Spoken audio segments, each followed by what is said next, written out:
Em primeiro lugar, eu gostaria de agradecer ao IDARJ, Instituto de Direito Administrativo do Rio de Janeiro, e ao professor Emerson Moura por esse convite para proferir essa rápida palestra sobre poluição e despoluição como consequência do chamado Covid-19, a pandemia que no momento assola vários países do mundo. É um tema interessante, é um tema que faz uma certa vinculação entre direito ambiental e direito administrativo. O direito ambiental, como sabemos, ainda que tenha autonomia didática e científica, é muito dependente do direito administrativo. Portanto, esse debate, essa palestra aqui no IDARJ é muito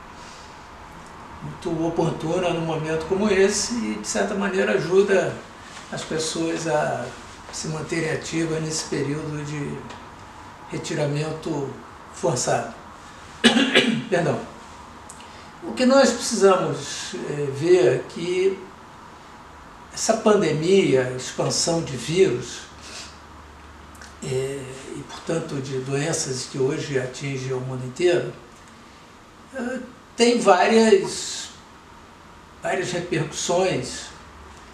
vários resultados no mundo real que a gente poderia chamar de externalidades. Externalidade, da maneira como tem sido concebida, principalmente pelos economistas, porque esse é um conceito basicamente econômico, é um resultado não esperado de uma ação desejada. Obviamente que o caso da pandemia, essa doença que assola aí boa parte da população mundial, não é uma ação desejada, embora nós possamos identificar que as epidemias, ainda que tenham causas, digamos, naturais, elas são muito favorecidas por causas humanas, não é? Hoje já se sabe que a chamada gripe espanhola, que foi uma grande epidemia que assolou o mundo na segunda década do século XX, no Brasil em 1918, se atribui grande parte do problema do vírus, que é da mesma série desse que nós temos hoje, HN, se atribui, de certa maneira, a determinadas práticas agrícolas, principalmente nos Estados Unidos, que, devido a muita devastação florestal, muito confinamento de gado, muito confinamento de aves, galináceos e tal, permitiram que houvesse essa passagem de um determinado vírus para o ser humano. E, na verdade, essa designação de gripe espanhola ela ocorreu porque na Espanha houve uma disseminação muito grande dessa doença, e no local que se atribui a origem dela, os Estados Unidos, houve uma censura muito grande à divulgação desse fenômeno sanitário que ocorria lá. Essa pandemia do coronavírus também tem sido muito identificada com determinados mercados que existem na China, em geral mercados clandestinos, mas que até então eram muito disseminados, muito até populares, vamos dizer assim, nos quais havia vários animais vivos que eram vendidos para abate, e um elemento importante nessa disseminação de animais também, e nesses mercados, era o tráfico clandestino de animais, e sobretudo animais em vias de extinção, que hoje são protegidos por uma convenção internacional, que é a Convenção Internacional contra Tráfico de Espécies Ameaçadas de Extinção, chamada Convenção CITES, o que mostra então que esse tráfico de animais também, e hoje é o terceira fonte de renda ilegal que circula aí no mundo, né? O tráfico de animais só é, em termos financeiros, menor do que o tráfico de drogas e o tráfico de armas, sendo que a gente precisa também ter claro que quando há as atividades ilícitas, elas não são propriamente divididas em mercados, quer dizer, não, esse aqui é o sujeito que faz o tráfico ilícito de armas, mas ele não faz tráfico ilícito de drogas, que não se mete com o tráfico ilícito de animais. Isso, na verdade, então, hoje há essa, vamos dizer, essa rede criminosa aí que tem como um dos pontos importantes o tráfico de animais. E isso é um problema sério e, aparentemente, esses elementos contribuíram para que se disseminasse essa doença na cidade de Wuhan, na China, e daí foi seguindo para o mundo inteiro e nós temos esse problema. Então, o primeiro ponto que parece que está mais ou menos claro para nós todos é que a boa qualidade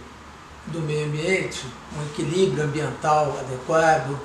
manutenção de florestas, manutenção de água em bom estado, é essencial para que esses, vamos dizer, desequilíbrios, essas anomalias como vírus, pragas, doenças, elas fiquem um pouco mais sob controle, porque, em princípio, a impressão que se tem é que esse tipo de atividade, no fundo, revela um desequilíbrio, vamos dizer, planetário em relação ao meio ambiente. Então, esse é um elemento que acho que a gente precisa estar atento. E, por outro lado, dado que não existam vacinas para esse chamado novo coronavírus, e dado também que a disseminação, a velocidade de contágio desse vírus e, portanto, da doença é numa velocidade muito rápida, os números que são divulgados aí diariamente têm demonstrado que há um crescimento quase que exponencial de pessoas que ficam doentes, sendo que muitas delas, ainda que portadoras do vírus, são assintomáticas. Essas pessoas assintomáticas, e não obstante não terem a doença em si, acabam que transmitem para terceiros, e o fato é que esse grande número de pessoas acometidas pela doença, ainda que uma parcela pequena dos doentes ou dos infectados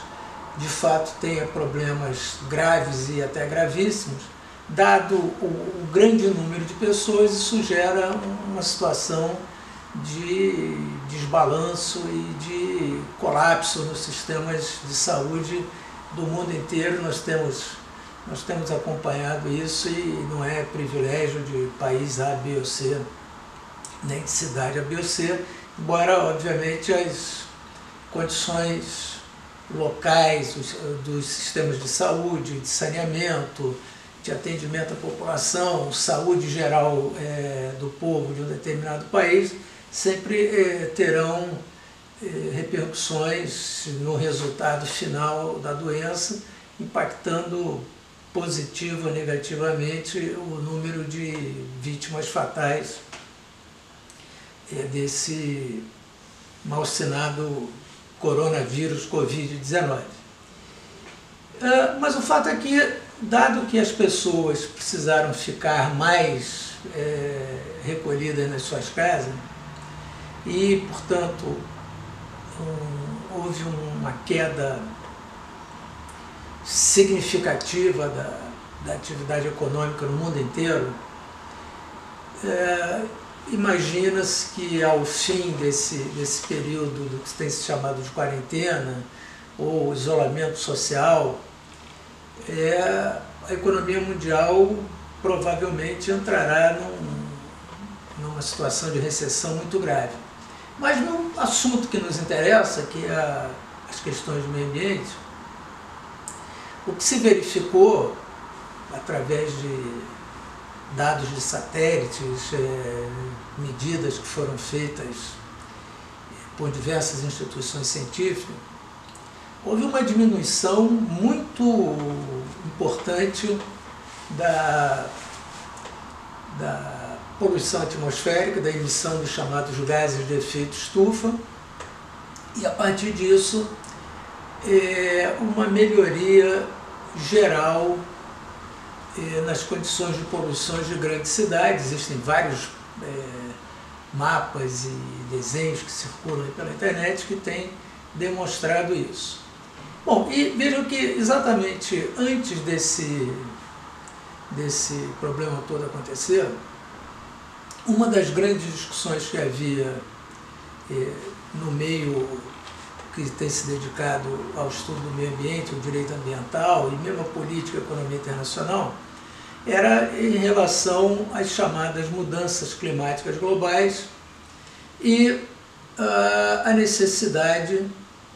de que houvesse uma transição rápida, a mais rápida possível, para aquilo que se chama de uma economia de baixo carbono. Muitas resistências eram apresentadas, impossibilidade de mudança econômica radical de uma hora para outra, dificuldade de transformação da matriz energética, enfim, havia todo um conjunto de alegações que praticamente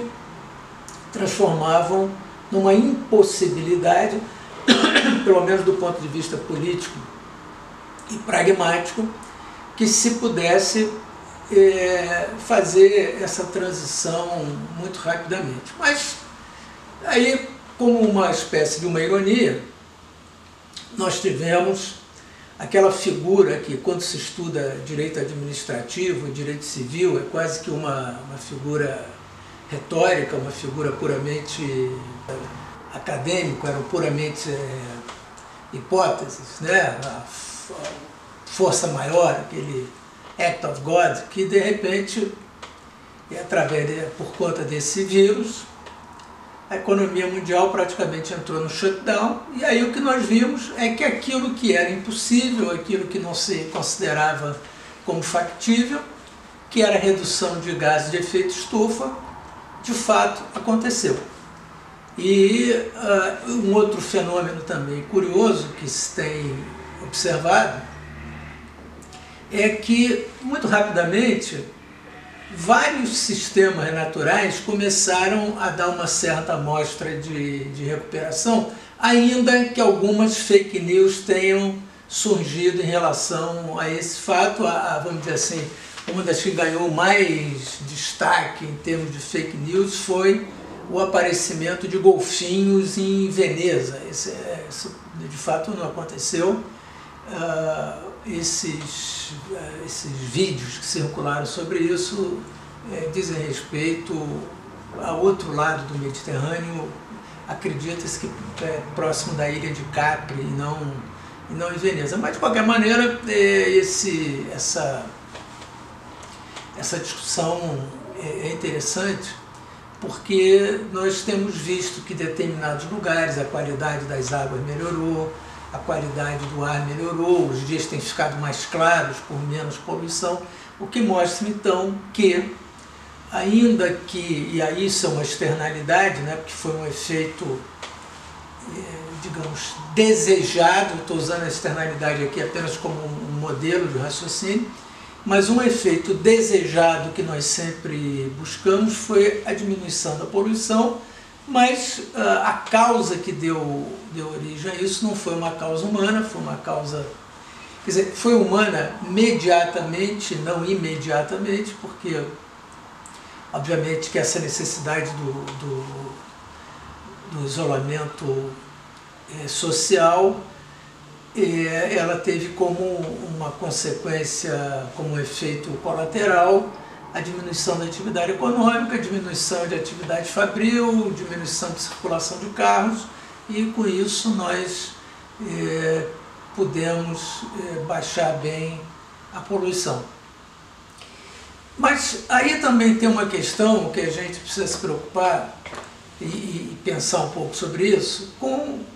essa coisa que se criou para determinadas profissões, e não obviamente para todas, nem todos puderam fazer isso, mas aqueles que puderam fazer o chamado trabalho remoto, home office, o que se observou é que muitas vezes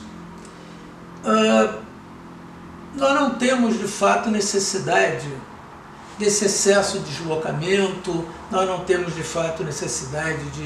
de grandes estruturas custosas para funcionamento de escritórios, para funcionamento de atividades profissionais, e se nós tivermos capacidade de passar desse período de emergência sanitária, se nós tivermos capacidade de mudar um pouco esse tipo de pensamento, dessa forma de trabalhar, provavelmente isso terá um efeito econômico e ecológico bastante significativo e algo que nós devemos nos preocupar doravante. Menos circulação, menor consumo, muitas vezes, de energia em algumas atividades, menor consumo de papel, um pouco mais de vida familiar. Isso tudo são coisas positivas. Embora também, esse é o lado, vamos dizer, da despoluição, que foi causada por esse fenômeno da pandemia, mas existe um outro lado também, que é o da poluição, que tem sido muito comentado recentemente, que é o problema do material que se utiliza, os chamados equipamentos de proteção individual, equipamentos esses que ficam são materiais hospitalares, eles fariam parte daquele chamado lixo hospitalar, e esse lixo hospitalar é um lixo, em geral, contaminado. Então nós temos, por essa quantidade grande de material que se precisará utilizar para enfrentar essa doença, nós temos as questões de poluição desses rejeitos que são descartáveis. Um outro fato que tem sido verificado também, e é uma fonte importante de pesquisa, é o esgoto sanitário, que indica a presença do novo coronavírus também, o que no caso do Brasil se torna uma coisa bastante problemática, porque os índices de saneamento básico ou saneamento ambiental, como se preferirem chamar, que nós temos em nosso país, são praticamente sofríveis. Nós temos níveis absolutamente ridículos de saneamento, ainda que o abastecimento de água seja mais economicamente distribuído pela população, a coleta de esgotos e principalmente o tratamento de esgoto é lamentável. Nesse momento, tramita pelo Congresso Nacional um chamado novo marco regulatório do saneamento básico, que busca incorporar financiamentos privados, verbas privadas também nessa necessidade do país, o que mostra então que muito provavelmente essa baixíssima rede de saneamento básico que o país tem terá uma repercussão muito negativa nos índices de pessoas com fatalidade em relação à doença. Já alguma informação que circula que mostra que nas áreas pobres da população brasileira estima-se por volta de 10 vezes em relação às populações mais bem aquinhoadas da sociedade, o índice de letalidade, o que é uma situação muito grave, não é? Então aí nós teríamos, vamos dizer, o fator poluição, o fator mau cuidado com o meio ambiente, incidindo diretamente como um elemento facilitador da propagação da doença e potencializador dos resultados mais graves que dela podem advir. Então, o que a gente vai verificando? Como as contradições que existem nesse contexto. Diminuição da atividade econômica, diminuição de poluição atmosférica, diminuição de poluição da água, etc, etc. Populações desassistidas, populações com baixo nível de saneamento básico, populações com níveis de habitação inadequado, potencialização dos resultados negativos dessa doença coronavírus Covid-19. O que mostra então que aquele caput do artigo 225, que fala que o meio ambiente equilibrado é um direito de todos, dever do Estado e essencial para a sadia qualidade de vida, mostra que aquele caput, de fato, olhando essa situação extrema que nós vivemos hoje, ele é coerente, ele tem uma significação válida, ele é bastante razoável e ele precisa ser implementado com as necessárias urgências que o caso pede para o nosso país nesse momento. Mas também um outro lado aí que a gente pode verificar nessa questão do Covid-19, e aí eu chamaria talvez até de uma poluição legislativa, porque essa situação emergencial, ela gerou uma quantidade de normas. Eu até no outro dia recebi um documento chamado Vade-Mecum da Covid-19, alguma coisa por volta de 300 páginas, legislação que tem sido implementada aí com relação a essa situação emergencial que nós vivemos. Muitas delas são normas que de fato se fazem necessárias, muitas delas são normas puramente redundantes, normas que já existiam em nosso ordenamento jurídico e que certamente em algum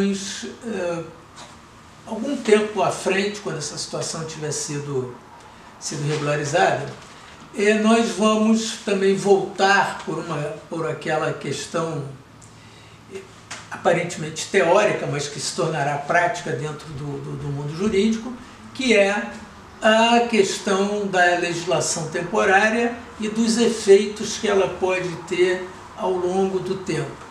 Não tenho dúvidas, senhores, e essa legislação, já que estamos aqui nesse seminário, nessa palestra do IDARJ, essa legislação é basicamente uma legislação administrativa, ainda que exista muita legislação regulando relações privadas, mas basicamente é uma legislação de natureza administrativa e que tem, certamente daqui a 2 ou 3 anos, quando essas questões todas estiverem sendo debatidas fortemente na Justiça, nós veremos reflexos relevantes dela e provavelmente tudo isso que está acontecendo agora, mais adiante, na hora dos julgamentos, será uma lembrança distante. Como nós já vimos, o Covid-19 ele criou essa própria inflação legislativa. Hoje, como eu havia falado há poucos momentos atrás, recebi até um documento chamado Vade-Mecum da Covid, 200 ou 300 páginas, enfim, uma quantidade enorme de legislação. E, enfim, é um efeito colateral também complicado. Agora, uma outra coisa que a gente pode também pegar com relação a esse Covid, voltando às questões de direito ambiental, direitos humanos, sobre isso, nós estamos vendo agora, foi lançado no domingo passado, uma campanha aí pelo famoso fotógrafo brasileiro, Sebastião Salgado, com relação à questão da saúde dos povos indígenas. Como nós sabemos, os indígenas, quanto mais isolados do que se chama sociedade envolvente, sociedade nacional, sociedade ocidental, mais frágeis eles são com relação a infecções por vírus, doenças, essa coisa toda. Então foi lançado esse movimento para a proteção dessas comunidades e, na verdade, o que se tem observado é que há um certo caminho de contaminação para as populações indígenas, e nós precisamos realmente estar bem atentos a essa questão, porque pode ser que, esperemos que não, mas pode ser que tenhamos aí no futuro um problema grave com relação à saúde indígena em função do Covid-19. Uma outra questão, e aí nós voltamos para o direito ambiental internacional, o direito internacional do meio ambiente. O fato do mundo inteiro ter reduzido a atividade econômica mostra que, efetivamente, quando há uma ação global com relação à poluição, os resultados são positivos, não é? Diferentemente do que a gente tem visto a atual administração brasileira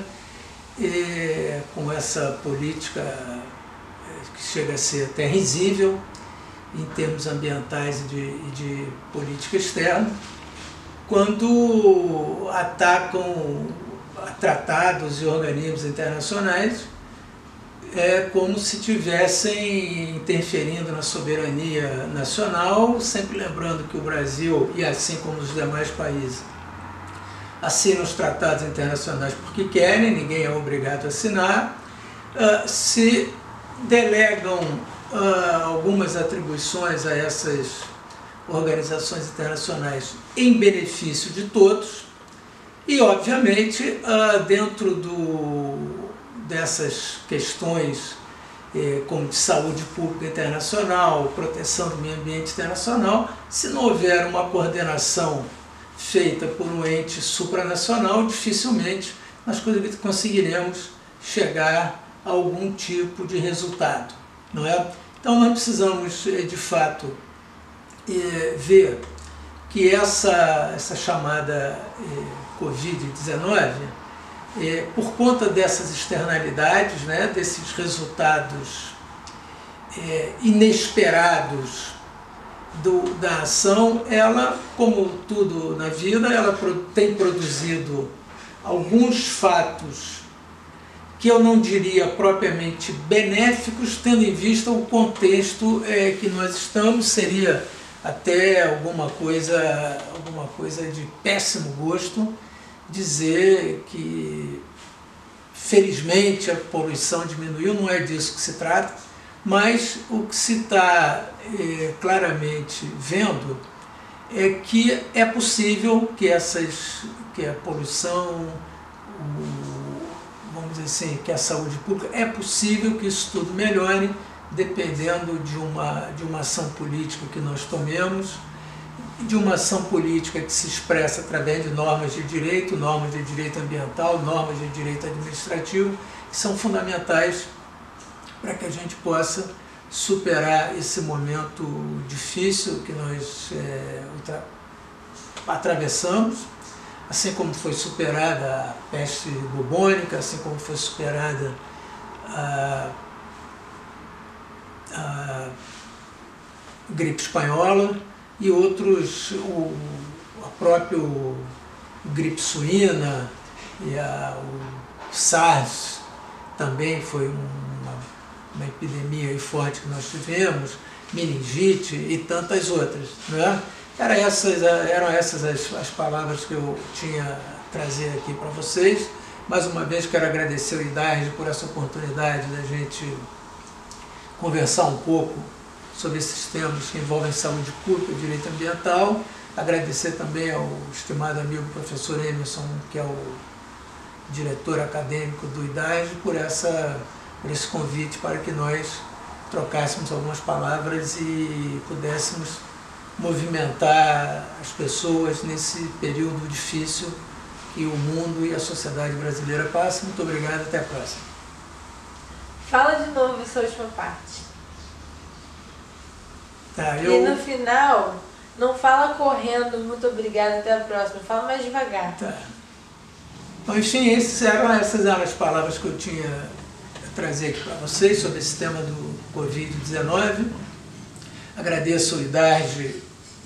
pela possibilidade de vir aqui trocar algumas ideias, expor alguns pontos de vista. Quero agradecer também, especialmente o professor Emerson Moura, que é o diretor acadêmico e responsável por essa parte de ensino e propagação de conhecimentos do IDARJ, e reafirmando que estou à disposição para que, numa próxima oportunidade, possamos debater outros temas e, se possível, ao vivo, com a presença de todos, e que os debates sempre são mais acalorados, mais interessantes e, portanto, com resultados melhores, mas, de qualquer maneira, estamos conseguindo vencer esses momentos difíceis para nós e para toda a humanidade. Muito obrigado, até a próxima oportunidade.